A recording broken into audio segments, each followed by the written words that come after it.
والمعالي تصبح على افتتاح هذا الصرح الطبي بالأخوية، وتتطلع سمو الأمير حقيقة إلى رفع سعة سلبية كشف الأخوية. إذا تسمح لي أعطيك نبذة عن الأخوية الخارجية.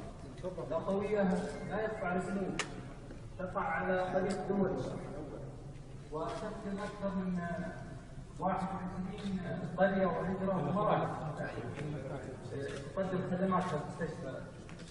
إضافة معك تركي بن عبد الله وجنبي مع الوزير محمد، فنشكركم ان شاء الله على تفاعلكم على احياء البرنامج هذا كله، فشكرا لكم. واهتموا بالمرضى الله يسلمكم. شكرا. سمو الامير يتابع اونلاين يعني مباشره. معك وزير الصحه طال عمرك، تفضل. معانين يا دكتوره. لا ما في مشكله. لا بس فقط من حرص سمو الامير على متابعه جميع المراكز، ولا يبغى يسمع منكم كيف الامور ماشيه ان شاء الله. المرضى مبسوطين وما في تاخير في انتظارهم ولا شيء.